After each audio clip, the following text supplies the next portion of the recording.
जब कर्ण ने श्री कृष्ण से पूछा, मेरा क्या दोष था। यूं तो हस्तिनापुर के इतिहास में ऐसे अनेक क्षण आए थे जब समस्त कुरुसभा दो भागों में विभक्त हो गई थी, पर वर्तमान प्रसंग अद्भुत था। किसने सोचा था कि युवराज दुर्योधन के परम सहयोगी गांधार नरेश शकुनी और अंगराज कर्ण भी उसके विरोधी हो जाएंगे। द्रौपदी चीरहरण को वर्षों बीत चुके थे, पर उस घटना ने भी कुरुगणों के मन पर ऐसा भय व्याप्त नहीं किया था जो सबके मुखों पर साक्षात दिख रहा था। अविवेकी दुर्योधन के सभी पुराने निर्णयों पर यह अकेला निर्णय भारी था। ऐसा संभवतः इसलिए था कि द्रौपदी चीरहरण, लाक्षागृह जैसे प्रसंग जब हुए थे, तब कदाचित सबके मन में यह था कि विरोधी तो बस ये 5 पांडव ही हैं, या बहुत हुआ तो पांचाल उनका साथ देगा।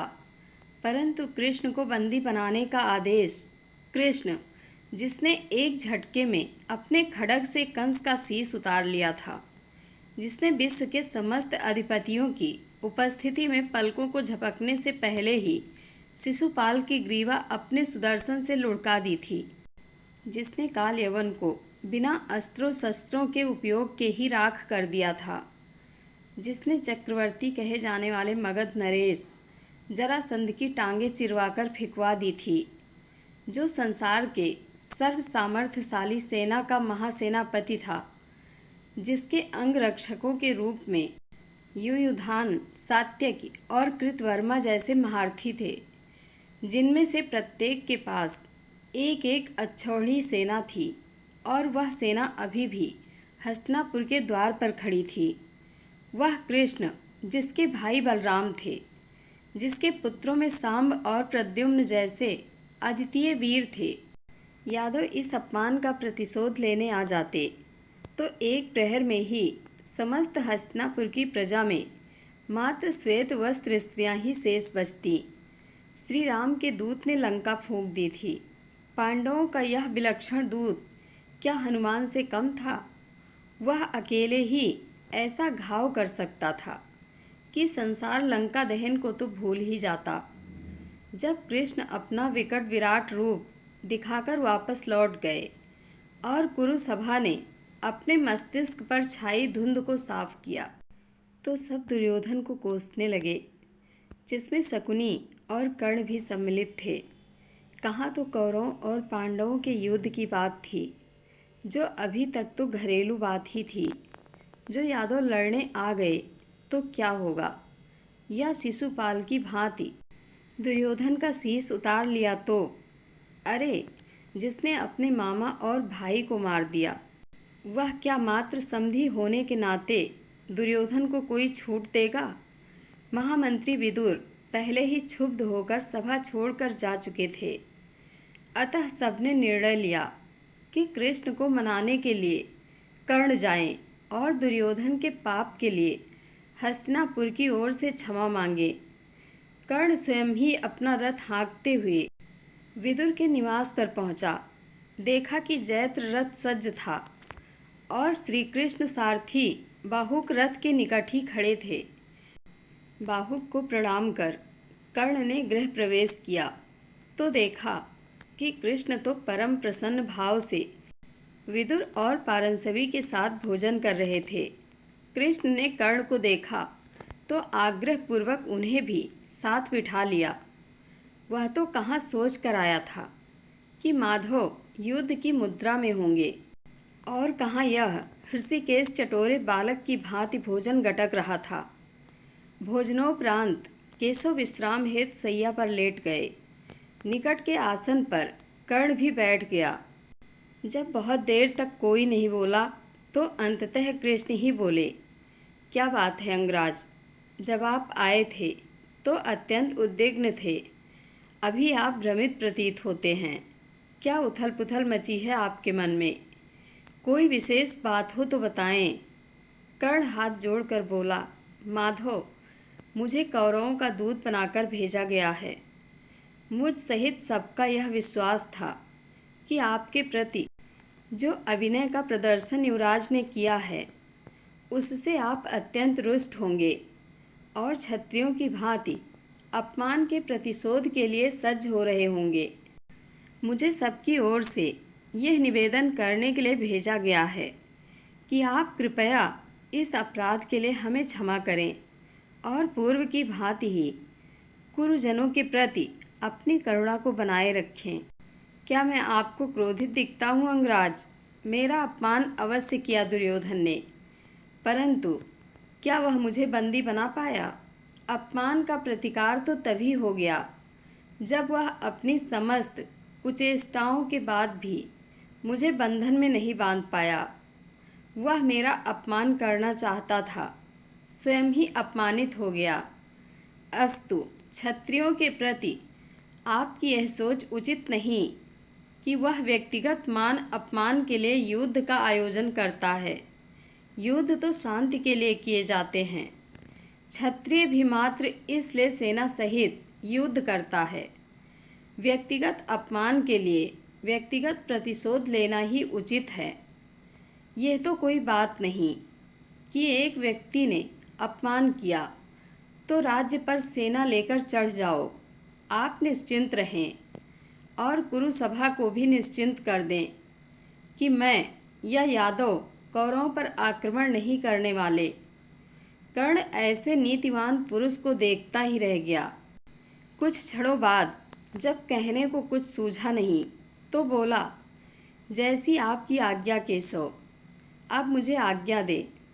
अरे रुकिए अंगराज, कौरवों को थोड़ी देर ऐसे ही भयभीत होने दीजिए और अपने सानिध्य से कुछ पल मुझे भी लाभान्वित होने दीजिए। जो आज्ञा केशव। अच्छा, यह तो तय ही है कि अब युद्ध होगा ही, तो यह तो बताइए कि आपने क्या सोचा है? आप किस पक्ष से युद्ध करेंगे या मैं किस पक्ष से युद्ध करूंगा? यह कैसा विचित्र प्रश्न है माधव। स्पष्ट है कि मैं दुर्योधन के पक्ष से ही युद्ध करूंगा। जब तक आप स्वयं अपने मुख से ना कहें तब तक स्पष्ट कैसे होगा?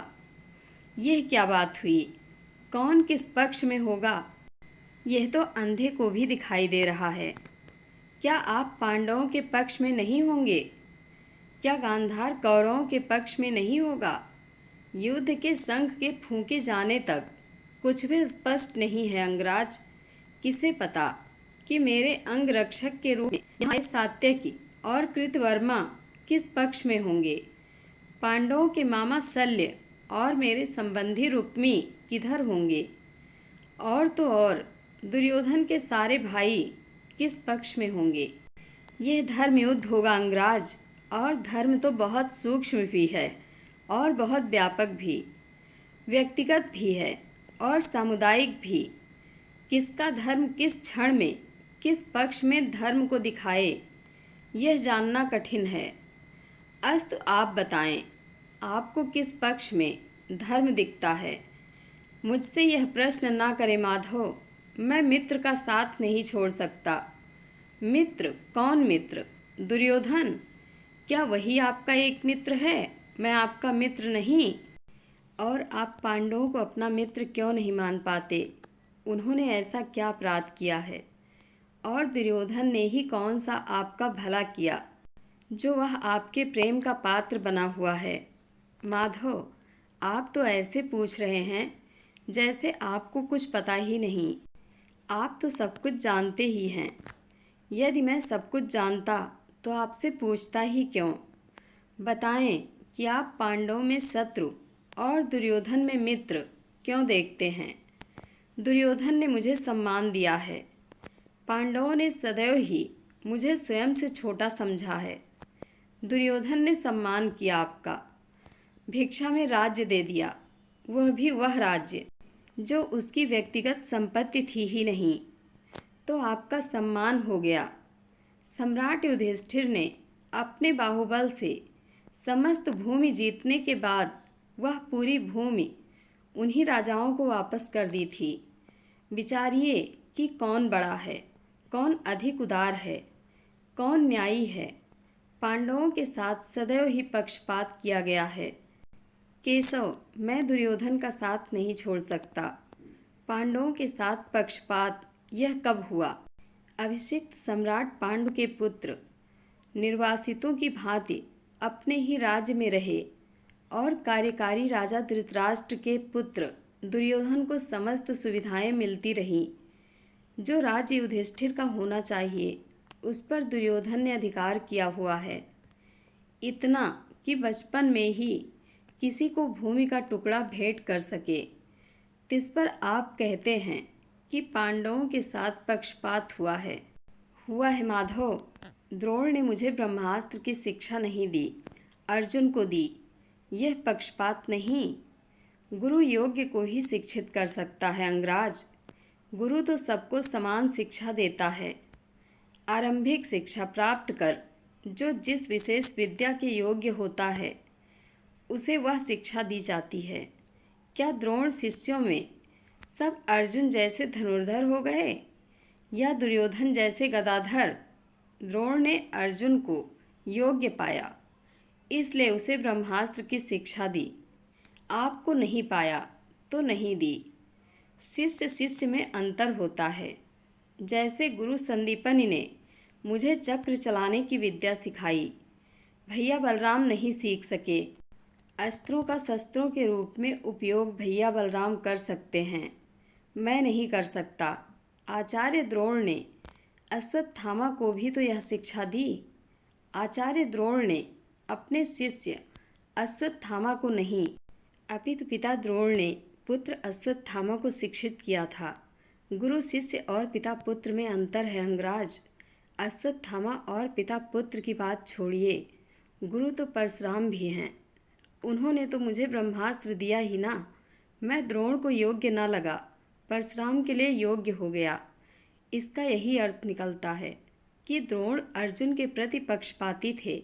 आपके साथ समस्या ही यह है कि आप तुलना करते हैं, नितांत भिन्न व्यक्तियों और परिस्थितियों की तुलना करते हैं। अच्छा बताइए कि क्या आपने शस्त्रों के अपने ज्ञान के बल पर ब्रह्मास्त्र प्राप्त किया या शुद्ध भक्ति के बल पर? द्रोण पूर्व ज्ञान के बल पर शस्त्र विद्या देते हैं। उन्होंने अर्जुन को इसलिए शिक्षित किया। आप द्रोण को संतुष्ट ना कर पाए तो परशुराम के पास चले गए। वहाँ भी आपने अर्जुन की भांति शस्त्र ज्ञान के बल पर नहीं, भक्ति के बल पर विद्या प्राप्त की। द्रोण तो मात्र गुरु हैं और उसी दृष्टि से सब देखते हैं। परशुराम भगवत अंश हैं, वह भक्ति को भी श्रेयस्कर मानते हैं। अस्तु, आपने तो उनसे भी छल ही किया ना। आपको सब छलिया कहते हैं, तो क्या मेरा छल क्षम्य नहीं? मैं क्या करता? परशुराम ने प्रण लिया था कि वह मात्र ब्राह्मणों को वह विद्या देंगे। क्या यह अन्य वर्णों के प्रति अन्याय नहीं? मधुसूदन मुस्कुरा उठे। पुनः वही तुलना। मेरा छल शत्रुओं के प्रति होता है, गुरुओं के प्रति नहीं। और परशुराम का प्रण अन्याय नहीं है। परशुराम मात्र ब्राह्मणों को शस्त्र विद्या दान के प्रति इसलिए आग्रही हैं कि वे जानते हैं कि ब्राह्मण कभी भी व्यक्तिगत स्वार्थ के लिए ब्रह्मास्त्र का संधान नहीं करेगा। उन्होंने स्वयं इस भूमि को जीतने के बाद दान कर दिया था। और आप तो नितांत व्यक्तिगत स्वार्थ के लिए अर्जुन के प्रति द्वेष भाव के कारण ही ब्रह्मास्त्र प्राप्त करना चाहते थे ना? फिर आप किस मुँह से परशुराम के प्रण पर प्रश्न उठा सकते हैं? दिव्य अस्त्र शस्त्र विद्या के अतिरिक्त भी उनके पास अनेक विद्याओं का ज्ञान है। क्या उन्होंने उनके लिए भी कोई प्रतिबंध घोषित किया हुआ है? और यदि आपको शस्त्र विद्या चाहिए ही थी तो तपस्या करते, उन्हें प्रसन्न करते। आपने तो यह निष्पाप महात्मा के प्रति छल किया जिसने संसार को पुत्रवत माना है। माधव, आप कितने भी तर्क दें, मैं इस भेदभाव से इतनी बार पीड़ित हुआ हूँ कि गिन भी नहीं सकता। अच्छा, धनुर्धरों की परीक्षा में राजकन्या द्रौपदी का मुझ पर निषेध क्या पक्षपात नहीं? वह पक्षपात कैसे हो सकता है? पक्षपात तो तब होता जब द्रौपदी को पता होता कि आपको रोक देने के पश्चात उसे कोई विशिष्ट पुरुष पति रूप में प्राप्त हो ही जाता। उस क्षण तक तो पांडवों का अस्तित्व ही नहीं था। वह तो बहुत पहले ही लाक्षागृह में भस्म हो चुके थे। स्मरण रहे अंगराज कि वह धनुर्विद्या की परीक्षा अवश्य थी, पर था वह स्वयंवर ही। स्वयंवर का अर्थ अपने मन से पति चुनना होता है। उसे आप पति रूप में नहीं चाहिए थे, अतः उसने आपको रोक दिया। आपको तो प्रसन्न होना चाहिए कि उसने मात्र आपको रोका, अन्य किसी को नहीं, क्योंकि उसे विश्वास था कि अन्य कोई लक्ष्य भेद कर ही नहीं सकता, परंतु आप कर सकते हैं। और आपका इतिहास भी उस राजकन्या को अवश्य ही पता था। आपने किसी और स्वयंवर में परीक्षा उत्तीर्ण करने के बाद उस कन्या को दुर्योधन को सौंप दिया था। पांचाल में मछली की आंख भेदने की परीक्षा में असफल दुर्योधन को आपके माध्यम से पांचाली मिल जाए, यह पांचाली क्यों होने देती? आप ही बताएं कि यदि आप विजयी हो जाते और दुर्योधन आपसे द्रौपदी की मांग करता, तो आप क्या उसे मना कर देते? कर्ण इन तर्कों को सुन मौन हो गया। केशव कुछ रुककर पुनः बोले, पुनः विचार कीजिए अंगराज, आप दुर्योधन का साथ क्यों देना चाहते हैं? उस असंयमी, दुराग्रही, भ्रातृहंता, अधर्मी के पक्ष से क्यों युद्ध करना चाहते हैं? बहुत देर तक सोचने के पश्चात कर्ण बोला, माधव, आपकी समस्त बातें सही हैं, पर मैं अब पांडवों के पक्ष में नहीं आ सकता। युद्ध प्रसंग में मेरे अपशब्दों पर कुपित होकर अर्जुन ने प्रण लिया है कि वह मेरी ग्रीवा को अपने बाणों से छेद देगा। इस प्रण के आलोक में मैं कैसे अर्जुन के पक्ष में खड़ा हो सकता हूँ? मेरा ही उदाहरण देखिए अंगराज। दुर्योधन ने मेरा व्यक्तिगत अपमान किया, परंतु मैं सेना लेकर नहीं चढ़ाया, प्रतिकार व्यक्तिगत रूप से ले लिया। अर्जुन उत्तम क्षत्रिय है, आपने उसकी पत्नी का अपमान किया। इस युद्ध के पश्चात आप दोनों का द्वंद्व युद्ध हो जाएगा। उसे भी अपना प्रण पूरा करने का अवसर मिलेगा और आपकी भी चिर अभिलाषा पूरी होगी कि आप अर्जुन से श्रेष्ठ सिद्ध हो सकें। व्यक्तिगत अभिलाषाओं अथवा प्रण की पूर्ति के लिए इस युद्ध का आलंबन लेने की क्या आवश्यकता है? कर्ण पुनः मौन बैठा रहा। कृष्ण समझ तो रहे ही थे कि यह कुंठित मनुष्य कभी भी धर्म के पक्ष में नहीं आएगा, पर उन्हें अपनी ओर से प्रयास तो करना ही था।